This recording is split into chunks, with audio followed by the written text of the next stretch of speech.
Hi, this is Matthew Dix, and this is NEPM's Valley Voices Summer Shorts podcast. And this is my story, Dancing with the In-Laws.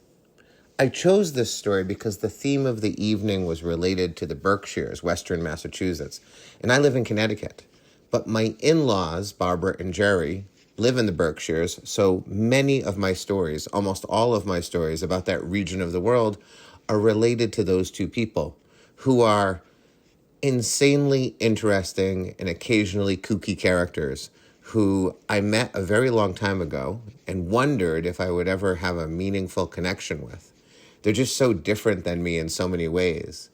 But this is a story about how, regardless of our differences, there's so much in common with so many people in the world that we can often bridge the gap of those differences by something as simple as this crazy night I shared with my in-laws when I just was getting to know them for the first time.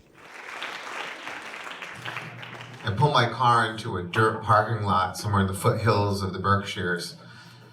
I'm looking at this low-slung wooden building and it sort of strikes terror in my heart.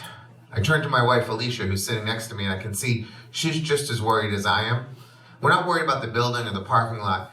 It's the two people in the back seat of our car. They are cackling, laughing, they are drunk, they're blitzed out of their minds.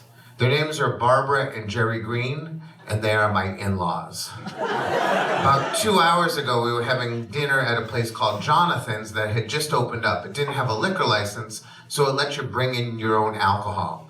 So my in-laws came in with 2 large bottles of vanilla vodka and drank it from water glasses all night long. They're not the kind of couple that gets drunk on a Saturday night, but the cheapness of the alcohol and the designated driver, they decided this is the night to tie one on. And it was fine. I really enjoyed watching them get drunk. I figured I'd take these 70-year-old teenagers and drive them home and put them to bed and be done with it. But as we were leaving, someone shouted to Barbara and Jerry, "Hey, do you want to go dancing?" And they don't dance. Like, they are not dancing people, but 9 gallons of vodka inside you will make you do anything. So they said yes. And so we get the address for a dance hall down the road, and that's what I'm staring at now, this wooden building, which is not a dance hall, at least in the minds of these two people. This is a rock club at best, but probably a biker bar based upon all the Harleys parked out in front. And I just know that, like, this is my kind of place. This is where I grew up, but it is not where these two people have grown up. I could not be more different than my in-laws. They are sophisticated, they are cultured, they are New Yorkers who have a home in the Berkshires. My wife grew up at the opera. She grew up in museums. The first museum I ever entered in my life was the one my wife took me into 6 months before this had happened. I grew up in a little farm town on a farm. I never went anywhere. My wife has been to Paris and Bucharest and London. I once went to Pawtucket, Rhode Island to watch the Paw Sox play, and it was amazing. Barbara and Jerry and my wife are Jewish, and I only believe in public education, Bill Belichick, and myself. We just can't be any different. And staring at this building, that's the problem, because I've always felt this gap between us. I've always been trying to sort of hide the gap between us. I don't want them to know that I don't really know what brie is, and I don't like wine, and I don't really read the books they read. I don't want them to know sort of how low and pedestrian I am. And I feel like this is gonna be it. Like, the worlds are gonna collide, and I'm gonna get smashed between them.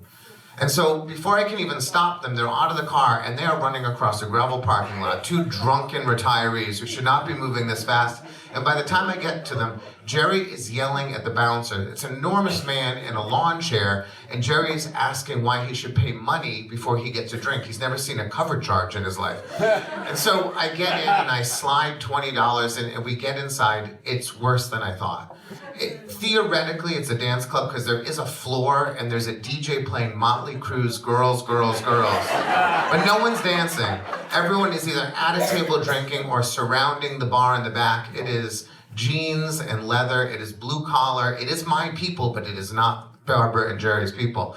So I land them at a table and I tell them I'll get a drink, and I get vodkas on the rocks with as much rocks as we can get in to sort of mitigate the situation as much as possible. And when I get back to the table, Jerry's nowhere to be seen. And Barbara says, he went to the bathroom a long time ago and he hasn't come back. Could you please go check, because I'm worried, and now I'm worried too. So when I get into the men's room, I can't believe what I see.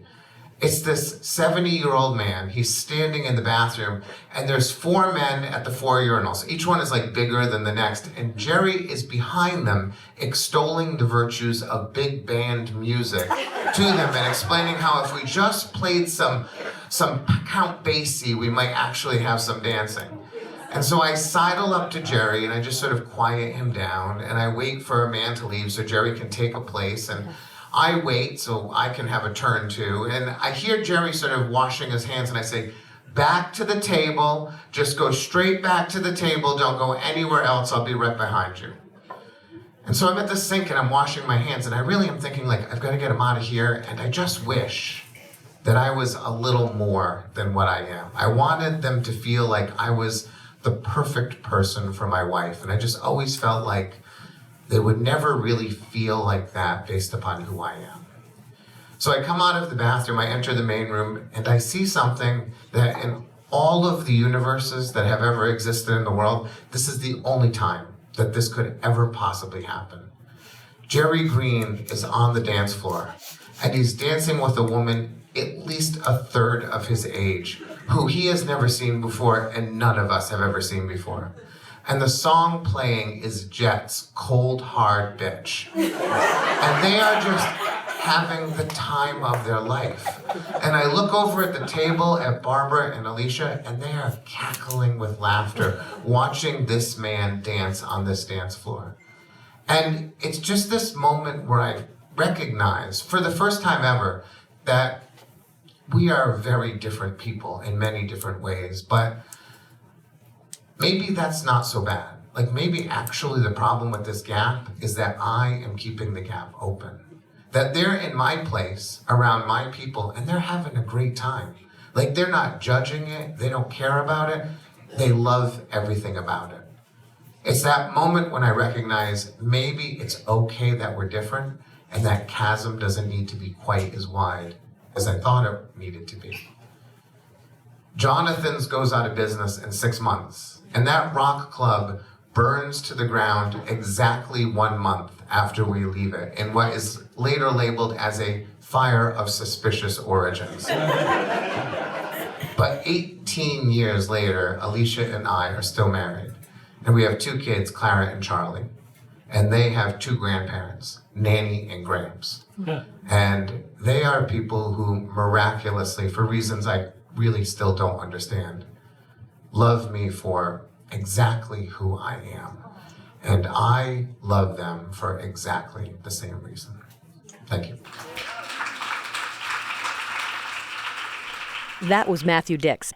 I'm Katie Wright, the producer of NEPM's Valley Voices podcasts, and we'd love your feedback. You can get in touch with us by email anytime at valleyvoices@nepm.org. And then we can include you on our email list so you'll get all of our announcements about our upcoming Story Slam season and how you can get involved. Email us at valleyvoices@nepm.org.